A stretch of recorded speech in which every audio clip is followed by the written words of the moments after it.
வந்து பார்த்தீங்கன்னா, ஒரு பாறைக்கும் மேல தான் இருக்கிற மாரி இருக்கு. ஆனா, பாறையிலேயே உருவான ஒரு மலை. வாங்க போய் பார்த்தரலாம்.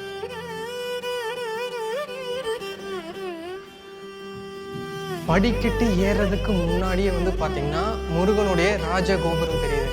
பாருங்க.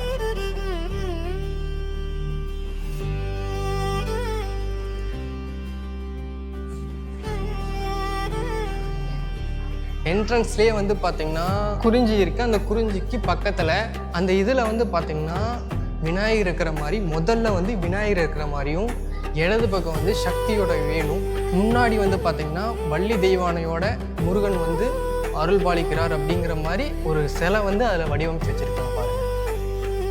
ரொம்ப வருஷ பழமையானவங்களுக்கு இதுதாங்க ஒரு சாட்சி. பாருங்க எப்படி இருக்குன்னு பாருங்க சிலை.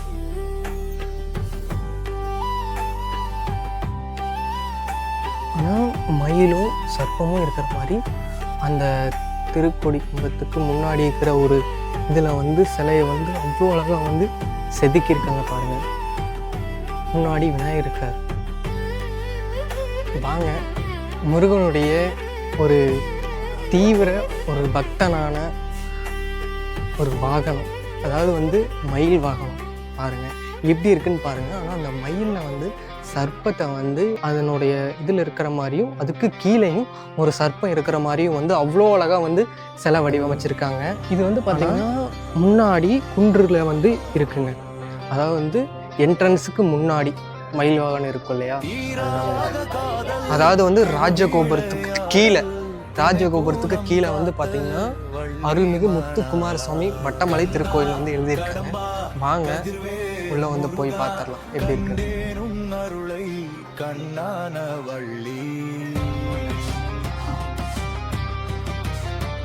ஆனா இது வந்து பாத்தீங்கன்னா அந்த தூண்களிலே வந்து பாத்தீங்கன்னா சிலை வந்து அந்த தூண்களிலே வந்து செதுக்கியிருக்காங்க. இதெல்லாம் வந்து பாத்தீங்கன்னா 2000 வருஷத்துக்கு மேலதான் இருக்கும். ஏன்னா அது புரிஞ்சு வருது. பாருங்க எப்படி இருக்குன்னு பாருங்க.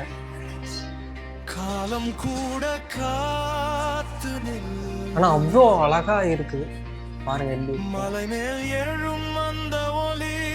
வேலை வணங்குவதே வேலை, ஆதியும் அந்தமும் இந்த கோயிலினுடைய ஒரு யாசகம்.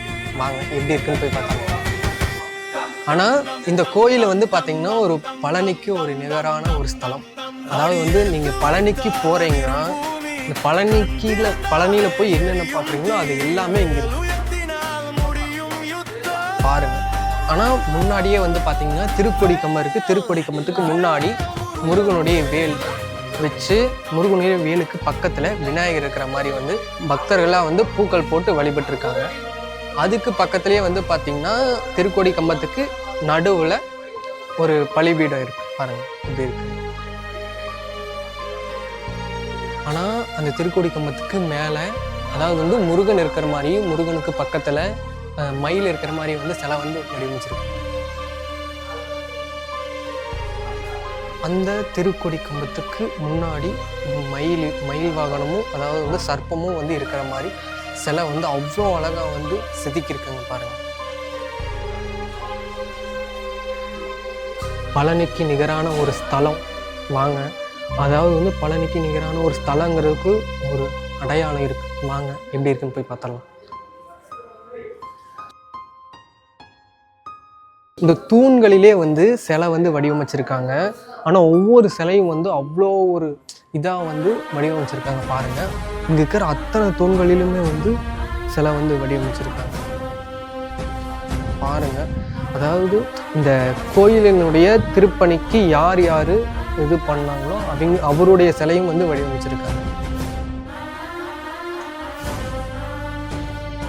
இது 1949 வரைஞ்ச ஒரு வரைபடம். அதாவது வந்து பெண்கள் கோலாட்டம்னு சொல்றாங்க. பாருங்க எப்படி இருக்குன்னு. முத்துக்குமாரசுவாமி கருவறைக்கு உள்ள அதாவது வந்து பார்த்தீங்கன்னா என்ட்ரன்ஸில் வந்து ஒரு லட்சுமி வந்து தாமரை மேலே இருக்கிற மாதிரி வந்து சிலை வந்து வடிவமைச்சிருக்காங்க. அதுக்கு உள்ளே வந்து பார்த்தீங்கன்னா அதாவது வந்து தூண்களிலே வந்து பார்த்தீங்கன்னா சிலை வந்து வடிவமைச்சு வச்சுருக்காங்க. அத்தனை சன்னதிகளும் வந்து அவ்வளோ அழகாக வந்து வடிவமைச்சு வச்சுருக்காங்க பாருங்கள்.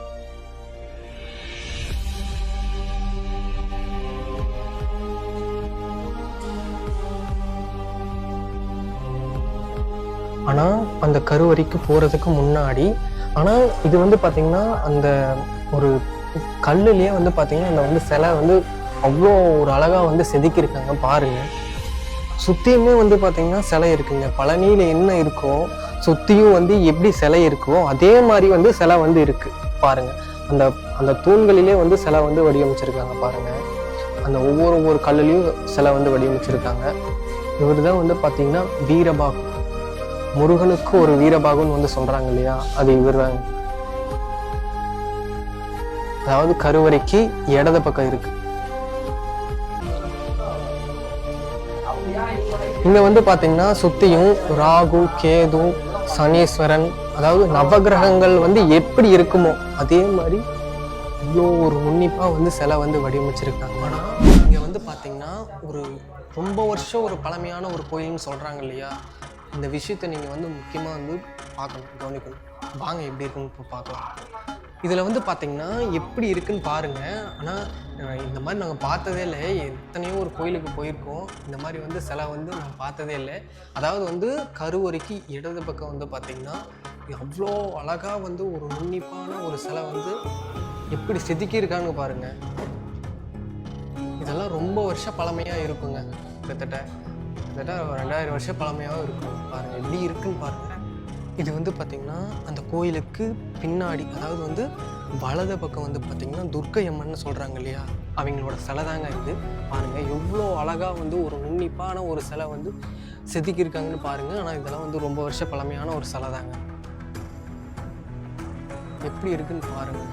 அதாவது வந்து பக்தர்கள்லாம் வந்து பூக்கள் வச்சு அந்த சிலையை வந்து வழிபட்டுருக்காங்க.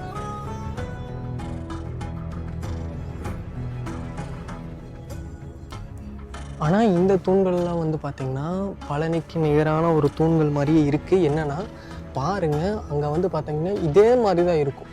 பழனியில் வந்து இந்த தூண்கள்லாம் வந்து செதுக்கியிருக்காங்க இல்லையா, இதே மாதிரி தான் வந்து ஒவ்வொரு தூண்களிலும் இருக்கும். ஆனால் அது இதை விட கொஞ்சம் கூர்மையாக இருக்கும்னு வச்சுக்கோங்களேன். ரொம்ப வருஷ பழமையான ஒரு கோயில் பாருங்கள்.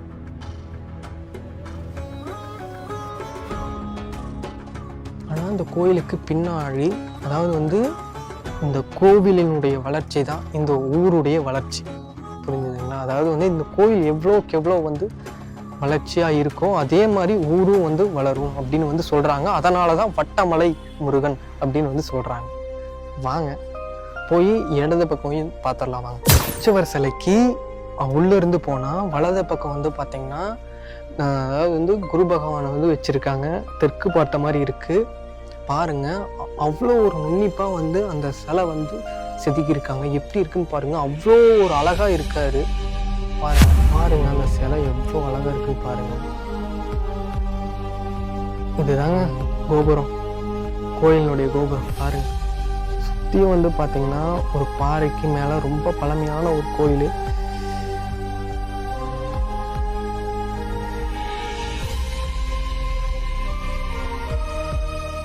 சிவனுக்கு அதாவது வந்து ஒரு நந்தி பால் கொடுக்குற மாதிரி ஒரு சிலை வந்து எப்படி வடிவமைச்சிருக்காங்கன்னு பாருங்கள். அதாவது வந்து சிவன் மேலே வந்து பால் ஊற்றுற மாதிரி அந்த சிலை வந்து எவ்வளோ ஒரு நுண்ணிப்பாக இருக்குன்னு பாருங்கள். ஆனால் இது வந்து பார்த்திங்கன்னா முன்னாடி செதுக்கின ஒரு சிலை எப்படி இருக்குன்னு பாருங்கள். ரொம்ப வருஷ பழமையான ஒரு இது. இந்த சிலை வந்து பார்த்திங்கன்னா ஒரு போர் வீரர் வில் அம்போட, அதாவது வந்து ஒருத்தரை வந்து, அதாவது வந்து போர் வீரருடைய சிலை வந்து வடிவமைச்சு வச்சுருக்காங்க பாருங்கள். ஒருத்தங்க வந்து காலுக்கு கீழே இருக்கிற மாதிரியும் அந்த இது வால் எடுத்து அவங்க இதில் குத்துற மாதிரியும் வந்து சிலை வந்து வடிவமைச்சு வச்சுருக்காங்க. இப்படின்னு வந்து பாருங்கள். அவ்வளோ ஒரு நுண்ணிப்பாக வந்து ஒரு சிலை இருக்குங்க. இதுதாங்க வந்து பார்த்திங்கன்னா நம்ம வட்டமலை முருகன் கோயிலுடைய ராஜகோபுரம் பாருங்கள் எப்படி இருக்குன்னு.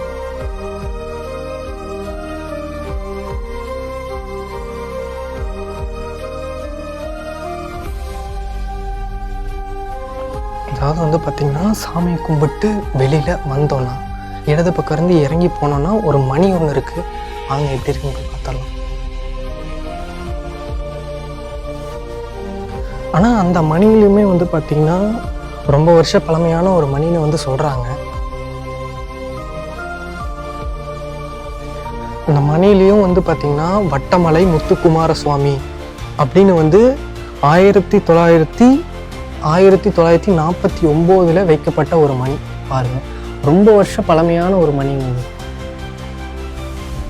அதாவது வந்து நம்ம என்ன வேண்டி இங்கே வந்து இந்த கோயிலில் வந்து நம்ம என்ன வேண்டி இந்த மணி வந்து நம்ம அடிக்கிறோம்னோ அது நிறைவேறும்னு வந்து சொல்கிறாங்க.